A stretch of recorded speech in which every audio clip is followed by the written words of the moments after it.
Muito obrigada, bom dia a todos.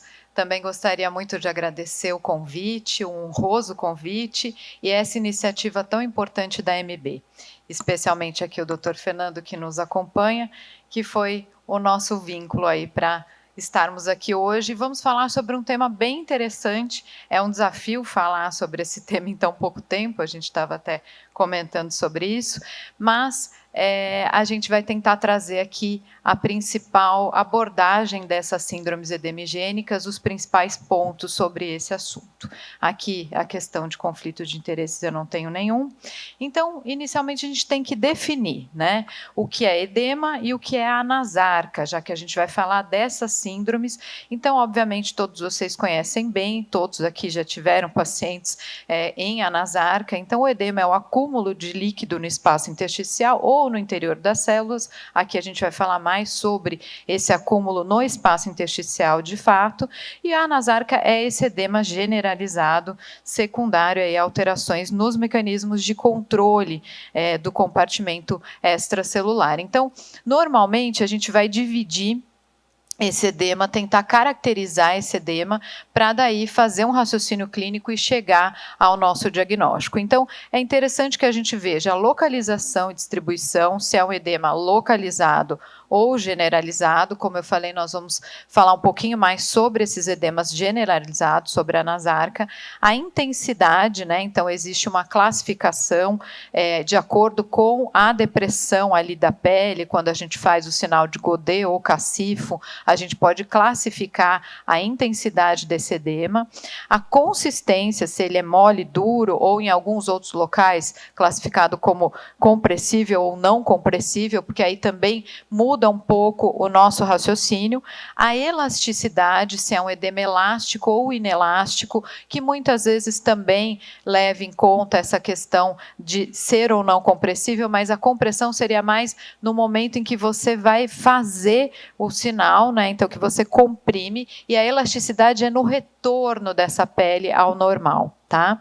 E a pele adjacente, como é que está a temperatura, coloração, como esse paciente está se comportando. Então, obviamente, no edema generalizado, na anasarca, a gente já pensa naquelas principais síndromes.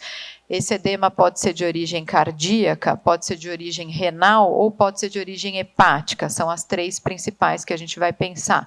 Claro que a gente também leva em conta alguns outros tipos de edema, como o mixedema ou o linfedema, que também podem ser generalizados, sim. Só que a gente vai ver que as características são um pouco diferentes desses tipos de edema. Em relação à classificação, a gente tem aqui, e isso não é um consenso, mas na maioria dos locais se utiliza essa graduação, pode ser em cruzes mesmo que a gente utiliza, mas para ficar algo um pouco mais objetivo, você pode fazer o sinal, então a depressão da pele, e observar quantos milímetros aquela pele vai, de fato, comprimir, né? Então, 2 milímetros uma cruz, 4, 2 cruzes, 6, 3 cruzes e 8, 4 cruzes. Ou você pode também tentar ver o tempo que isso leva para retomar, né, a voltar a pele ao seu estado normal. Mas então aqui é uma classificação que pode ser utilizada, como eu falei, não é consenso, mas ela pode ajudar bastante na avaliação evolutiva desse paciente. Então, se você está examinando hoje e o seu colega amanhã vê a sua anotação, ele tem uma noção se evolutivamente aquele edema está melhorando ou piorando. Óbvio que a gente vai ter outras formas de avaliar, como o peso desse paciente, como outras questões aí que podem ser levadas em conta, mas pode ajudar também. A questão da consistência, ela ajuda bastante também no raciocínio clínico. Se é um edema compressível, edema mole, a gente pensa mais naquelas síndromes que a gente comentou. Por quê? Porque ali tem líquido no espaço intersticial que se reacomoda e eu não tenho um líquido rico em proteínas, então ele se torna mole ou compressível. Já naquele edema duro ou não compressível, que a gente costuma ver mais no mixedema ou no linfedema, a gente tem um líquido rico em proteínas. Então, na verdade, você não consegue comprimir aquela pele como a gente faz, por exemplo, em outros sinais aí presentes na insuficiência cardíaca, na insuficiência hepática ou na renal.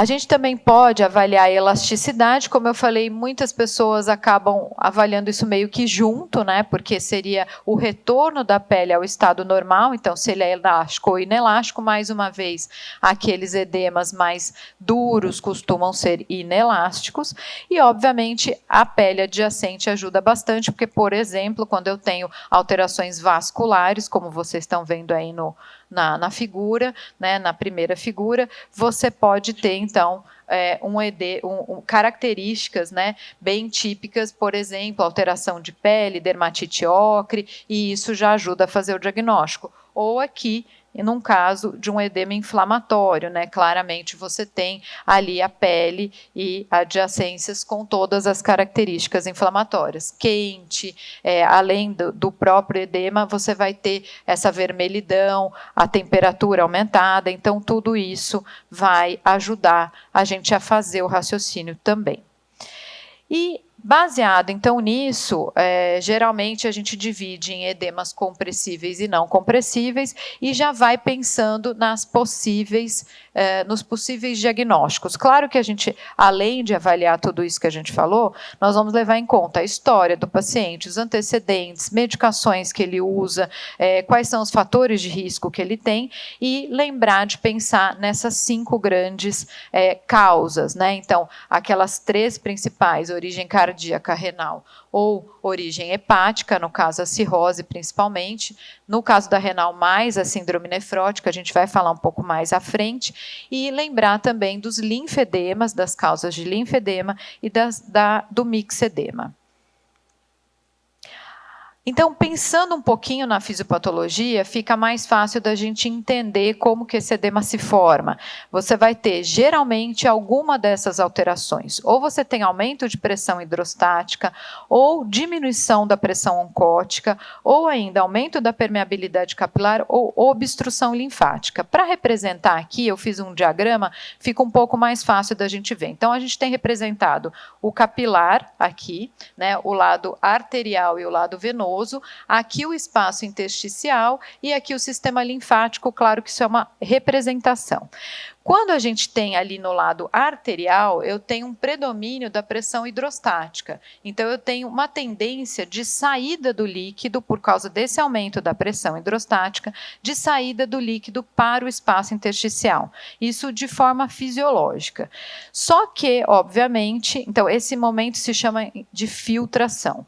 Só que, obviamente, tudo está ali em equilíbrio. Então, eu vou ter do lado venoso uma outra força, que seria a pressão oncótica, que tende a reabsorver. Então, a gente não faz edema normalmente por conta desse equilíbrio das pressões, né? Da pressão hidrostática, que é maior aqui no lado arterial do capilar, e aqui ela já é menor, e aqui se tem um predomínio da pressão oncótica. Então, esse líquido tende a entrar e o que não entra, o sistema linfático trata de jogar na circulação. Então, aqui existe um equilíbrio e não ocorre edema normalmente. Mas, numa situação de desequilíbrio, onde ou eu tenho um aumento da pressão hidrostática, ou esse paciente, né, por exemplo, por um aumento da pressão, por qualquer que seja o motivo, nós vamos ver que são vários. Ou esse paciente tem alteração da permeabilidade capilar, então é um paciente que tem algo inflamatório e ele tem ali uma alteração da permeabilidade, extravasamento de líquido. Ou a pressão oncótica está reduzida, um paciente com hipoalbuminemia, por exemplo, tem essa redução de pressão oncótica. Ou ainda, se eu tiver uma obstrução linfática, e aí a gente lembra do linfedema principalmente, a gente vai ter então a formação do edema. Tá? Bem, então aqui, mais uma vez, mostrando esse equilíbrio e as situações onde, se houver aumento, principalmente de pressão hidrostática, redução da oncótica, que são os 2 principais mecanismos, eu vou ter a formação do edema. Obviamente, em algumas situações, o aumento da permeabilidade também vai contribuir, e a questão também do sistema linfático. A gente não pode esquecer que tudo isso está caminhando em conjunto, eu tenho a formação do edema. E, claro, com tudo isso também eu não devo esquecer de falar para vocês sobre a ação renal, né? Então, quando eu tenho essa depressão do volume intravascular inicial, a gente vai ter o rim ali atuando ativamente, ativando o sistema renina-angiotensina-aldosterona, e aí você vai ter retenção de sódio e água. Então, é um mecanismo esperado. Então, neste momento, veja, esse mecanismo, ele é fisiológico. A gente deve tentar entender se aquela ativação do sistema renina-angiotensina-aldosterona é apenas um mecanismo compensatório e aí eu devo deixar isso acontecer, ou se está ocorrendo de fato uma retenção excessiva de sódio e água, e aí sim eu devo agir sobre esse efeito. Então, aqui só pensando nas causas, quando a gente fala de aumento de pressão hidrostática, a gente vai lembrar então de algumas das principais. Por exemplo, a insuficiência cardíaca é uma das principais, a própria retenção primária renal de sódio, e aí algumas doenças renais, como a síndrome nefrótica, ou drogas que podem estar sendo utilizadas, podem levar a esse mecanismo, ou até mesmo uma fase inicial da cirrose. Ou ainda, quando a gente tem um edema pré-menstrual ou por gravidez, também é esse o mecanismo principal, o edema idiopático e a retenção aí excessiva de sódio ou o excesso, né, a hiperidratação podem levar a esse mecanismo. Além disso, a gente pode ter também aumento da pressão hidrostática capilar quando você tem obstrução venosa, né? Então, no caso de trombose ou estenose venosa, isso pode acontecer. E aí, na cirrose hepática, também pode haver esse mecanismo, aí numa fase mais tardia dela. Ou até mesmo a vasodilatação arteriolar, na verdade, que vai ocorrer principalmente induzida por drogas ou no edema idiopático.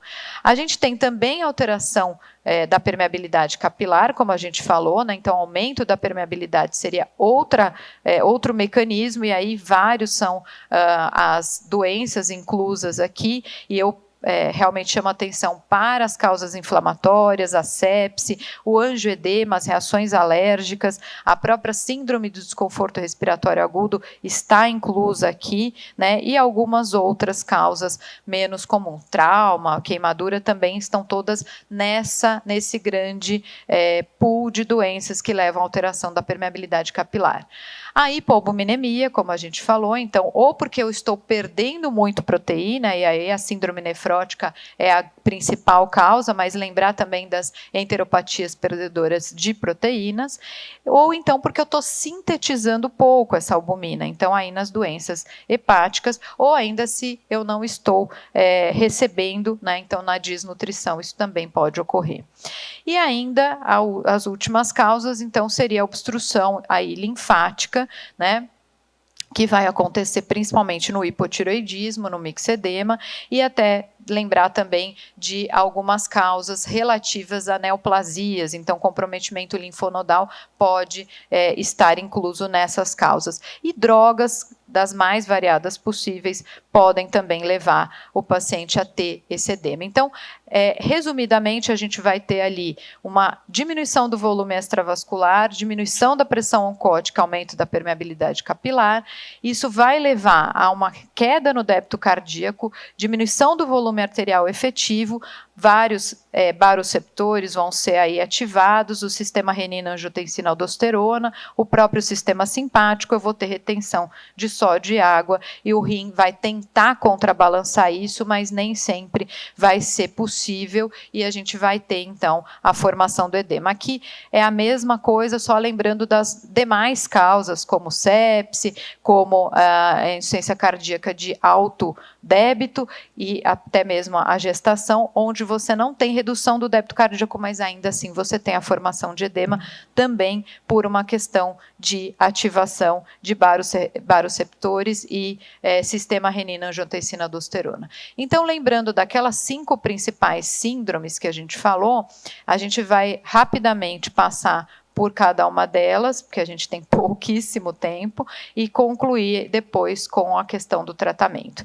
Então, falando um pouquinho da doença cardíaca, a gente tem, obviamente, a redução do débito cardíaco, e isso, por si só, vai levar à diminuição do volume arterial efetivo, ativação do sistema renina-angiotensina-aldosterona, ativação, retenção de sódio e água e elevação da pressão hidrostática no leito capilar, o que leva ao edema. Claro que eu vou pensar nas outras nos outros comemorativos que esse paciente vai trazer para mim. Então, a história dele, se ele vai ter realmente um quadro clínico compatível, lembrando que ele pode ter turgência jugular, hepatomegalia, além do edema de membros inferiores, todo o quadro clínico da IC, da insuficiência cardíaca, que vocês bem conhecem. Já na doença renal, a gente destaca a síndrome nefrótica, o principal mecanismo é a perda mesmo de proteína. Eu tenho proteinúria importante nesses casos, por alteração da membrana, por lesão glomerular, né? E aí você vai ter redução da pressão oncótica. Obviamente que a gente tem também a retenção aí a redução da excreção de sódio, a retenção de sódio e água vão ocorrer, e por isso desse edema do paciente renal. Lembrando que o paciente cardíaco tem aquele edema mais dependente da gravidade, o renal nem tanto, ele pode ter, por exemplo, edema de face, né?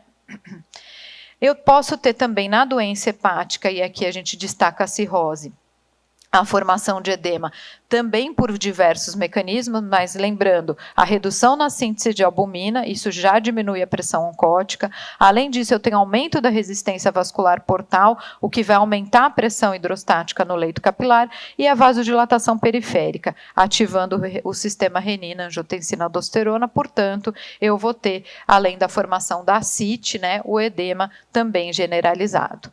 Tá? E aí, obviamente, todo o quadro clínico, os comemorativos outros do paciente com doença hepática e, no caso aqui, cirrose. Além dessas três grandes síndromes, a gente tem a doença tiroidiana, e aí a gente destaca o mixedema, que também vão ter todos os comemorativos, mas esse já é um edema duro, é um edema onde você não consegue, aquele edema pré-tibial, onde você tem aquela característica do podorange, né, da casca de laranja, você não consegue comprimir esse edema, ele é bem diferente do edema que a gente apresentou até agora, mais mole e depressível que a gente viu. Então, a característica do edema aqui já muda bastante, assim como na doença venosa ou na doença linfática. Geralmente, na doença venosa, eu tenho um comprometimento unilateral, seja, por exemplo, numa TVP, como vocês estão vendo aqui, né, na primeira figura, ou mesmo numa doença vascular venosa, né, crônica, onde você pode ter até feridas e outros comemorativos, mas ela não costuma ser bilateral. Pode ocorrer de ser bilateral, pode ocorrer trombose, às vezes mais alta, e aí você ter edema bilateral, mas em geral a gente tem um quadro mais localizado. E também o edema da doença linfática, e aí a grande representante desse grupo seria a filariose, por exemplo. Aqui a gente vê mais uma vez um edema duro, um edema não compressível, e também, em geral, a gente vai ver um quadro que vai ser mais localizado, não aquele quadro tão generalizado, né, como a gente costuma ver nos outros edemas. Então, algumas diferenças aí do edema cardíaco, hepático e renais. Então, mais uma vez, o edema de face estando presente mais no renal, enquanto que aquele edema de membros inferiores ou dependentes da gravidade estão mais presentes no paciente com alteração cardíaca ou hepática, a ascite mais predominante no hepática, a proteinúria na renal e a hipoalbuminemia tanto na renal quanto na hepática. Aqui só lembrando, né, os sinais clássicos, o sinal de Cassifo ou o sinal de Godet, que nada mais é do que a digitopressão daquela região, e você, depois de uma compressão, solta e vê como aquela, né, vai ficar com aquela marca da digital impressa. E existe um sinal interessante também, que às vezes a gente não conhece tão bem, que é o sinal de Stimmer, ou em alguns locais falam sinal de Kaposi-Stimmer, é o mesmo sinal, onde você tenta fazer uma prega da pele no segundo pododátilo, né, na base do segundo pododátilo, como vocês estão vendo aqui na figura. Esse sinal ele não está presente nos edemas duros, então principalmente no linfedema, esse sinal aqui é o que a gente costuma ver, então diferente, né, do que a gente vê no cacifo ou no godê, que são aqueles edemas compressíveis. Se a gente pensar em agudo ou crônico, o raciocínio ficaria da seguinte forma: edemas agudos, por exemplo, membros inferiores, que às vezes é o que a gente mais comumente vê, né? Bilateralmente edema de membros inferiores de forma aguda. As principais causas, então, insuficiência cardíaca aguda, síndrome nefrótica, algumas drogas, principalmente bloqueadores de canal de cálcio, e as TVPs bilaterais. E quando é bilateral, a gente tem que pensar em doença maligna como causa de base. E aí a nossa investigação vai ser justamente o quadro clínico, porque, obviamente, por exemplo, quando você tem uma IC, você vai ter dispneia, ortopneia ou dispneia paroxística noturna, taquicardia, taquipneia, estase jugular, enfim, os sinais clássicos. A gente vai ver se o paciente está usando alguma medicação como bloqueador de canal de cálcio, para a gente fazer o diagnóstico da síndrome nefrótica. Lógico que tem vários exames, mas lembrar da proteinúria, e se a gente pensar na TVP bilateral, pensar num dímero D e num ultrassom Doppler. Aqui, obviamente, só os principais. E se a gente pensar que esse edema pode ser crônico, o dente traz uma história de um edema bilateral de membros inferiores mais crônico, a gente vai direcionar o raciocínio mais para as doenças venosas crônicas, para a insuficiência cardíaca crônica, e lembrar da hipertensão pulmonar. Aqui a gente fala bastante também da apneia do sono. A síndrome da apneia obstrutiva e hipopneia também, né, obstrutiva do sono, são extremamente presentes e às vezes subdiagnosticados. Então você tem que perguntar, faz parte da anamnese, perguntar se o indivíduo tem dificuldade para dormir, se ele ronca muito à noite, né, o companheiro é que vai saber dizer isso, se ele se sente muito cansado durante o dia, aqueles sinais clássicos. As causas menos comuns, né, para levar a esse tipo de edema seriam, por exemplo, neoplasia pélvica, ou edema mesmo pré-menstrual, ou edema idiopático, e lembrar das causas de edemas não compressíveis, então o linfedema, e aí não somente a filariose, mas também o acometimento ganglionar. Quando é membro superior, a gente lembra mais de câncer de mama, às vezes fez químio, rádio, algo do tipo, ou quando é membro inferior, a gente lembra mais do melanoma também, às vezes não só pela doença, mas pelo tratamento. E o mixedema, lembrando da característica pré-tibial. E na investigação, a gente vai então ver o quadro clínico, obviamente, e lembrar de alguns exames importantes, como a albumina sérica, a creatinina, a urina 1 para ver essa proteinúria, função hepática, função tiroidiana, e um eco vão nos ajudar bastante como investigações iniciais. Aqui eu já falei tudo isso, tá, gente? Então é só mais um quadro que está aqui, primeiro em inglês, mas depois a tradução dele aqui. Então, só diferenciando os edemas, a gente infelizmente não vai ter muito tempo, mas eu deixo a aula disponível para vocês, mas a gente já discorreu sobre isso.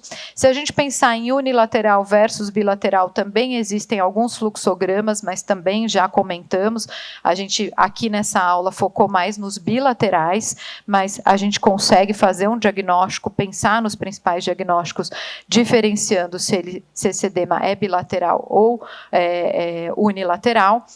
Alguns autores gostam de trazer essa questão de transudato ou exudato, mas na prática o quadro clínico não tem como a gente diferenciar muito. Na verdade, o exudato vai ser um líquido que, além, o extravasamento desse líquido é um líquido rico em proteínas, como a gente falou, né? Então, só lembrar de que pode haver também essa classificação. E no edema inflamatório, mais uma vez, chama atenção para o aumento da permeabilidade vascular, e a gente tem que lembrar também do angioedema, então aquele paciente que faz um quadro de anafilaxia, muitas vezes, e pode vir com urticária ou com edema importante. Então, na investigação, o paciente com anasarca, a gente vai pensar nessas 3 principais causas que a gente comentou, solicitar os principais exames para justamente ir afastando essas principais causas, e depois de ter afastado causas cardíacas, renais ou hepáticas, a gente vai pensando nas outras causas menos prováveis, tá?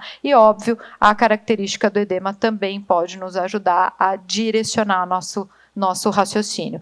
E para finalizar rapidamente, o tratamento ele vai se basear, obviamente, no tratamento da doença de base, na restrição de sódio muitas vezes, mas isso quando houver indicação, depende da doença de base, e na terapia com diuréticos, que também vai depender da doença de base. Os diuréticos mais utilizados são, de fato, os diuréticos de alça, e lembrar que quando a gente administra diurético, inicialmente o fluido que é perdido é aquele que está dentro do plasma, mas você vai ter, então, uma queda da pressão hidrostática capilar, mobilização do edema, e aí você vai ter esse volume plasmático restaurado depois. Então, em geral, você não costuma ter alterações de pressão, mas, cuidado, em alguns casos, o volume intravascular já está depletado, então a gente tem que ter muito cuidado com o uso de diuréticos, especialmente endovenosos, porque alguns pacientes não vão tolerar. Né? Então, eu preciso ter certeza se esse paciente tem uma pressão